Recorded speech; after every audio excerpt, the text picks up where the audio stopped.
This stuff with boxing, man, just sometimes can be so mind blowing. The mess that you hear, the corruption, and I mean, at this point, I'm never surprised what I hear come out of a fan's mouth, but I'm also just as much not surprised at some of the stuff that I hear that's reported. And according to ESPN, Charles Cronwell, who represents USA Boxing at the 2016 Olympics, told ESPN he faked a hand injury on the advice of his manager, David McWater. McWater, excuse me. In order to withdraw from an April 8th fight that was slated to headline an NBCSN show, the junior middleweight contender was set to fight Ivan Golub in a ring city main event at the United States Military Academy in West Point. Now, for those who might not be familiar with Charles Cronwell, he's the guy that was facing Patrick Day the night he was injured in the ring and basically went into a coma and eventually died a couple days later, or however long it was.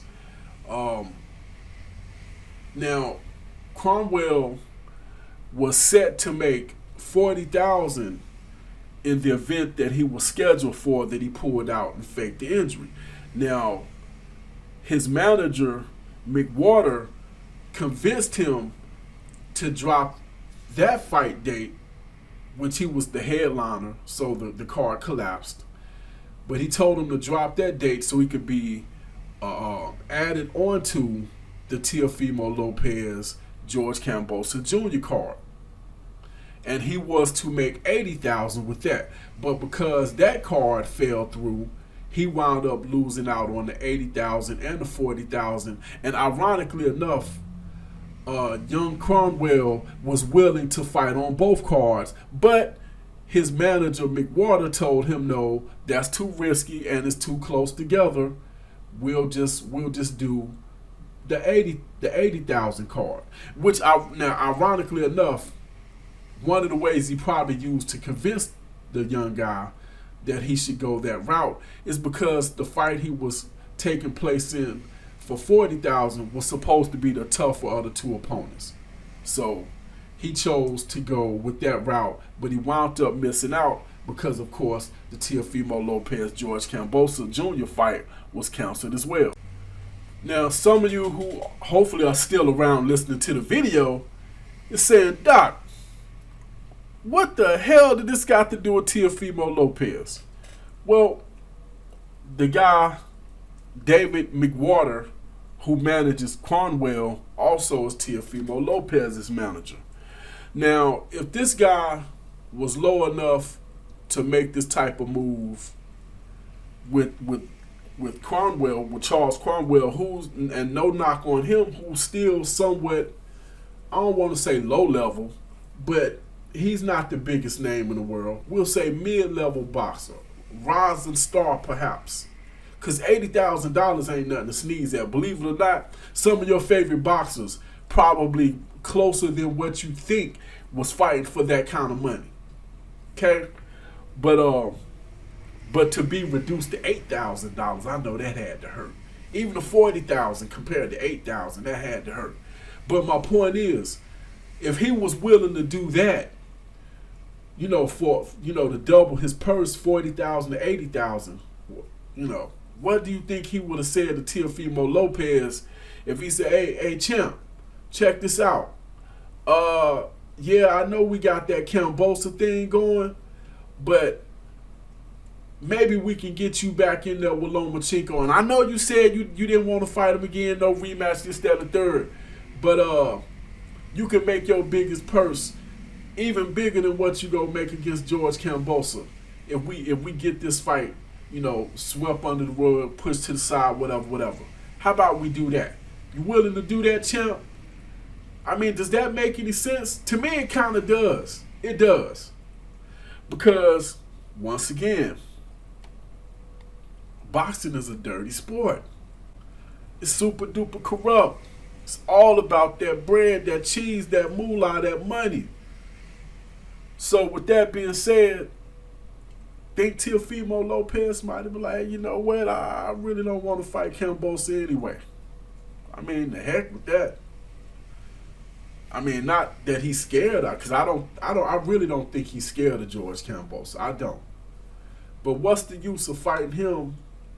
Maybe getting injured, break your hand, mess up your eye, whatever, or even get beat, when you can get your biggest payday without even getting in the ring with the guy.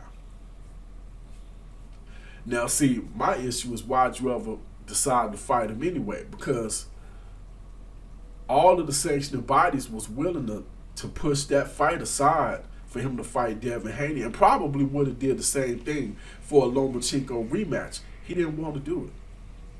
He figured he could get, well, according to him anyway, he could get more money to fight Kambosos Jr. than he could Devin Haney, which I thought was incredibly stupid. But hey, whatever.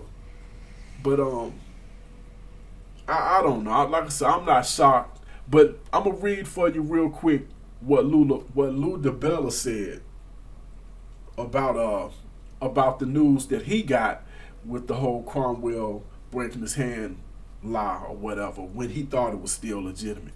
He says, I got called that the kid was hurt and I responded accordingly, said Cronwell's co-promoter Lou DiBella. He also promoted Golub, the guy that Conwell was supposed to fight. He said, I was disappointed because it took another one of my fighters off the show.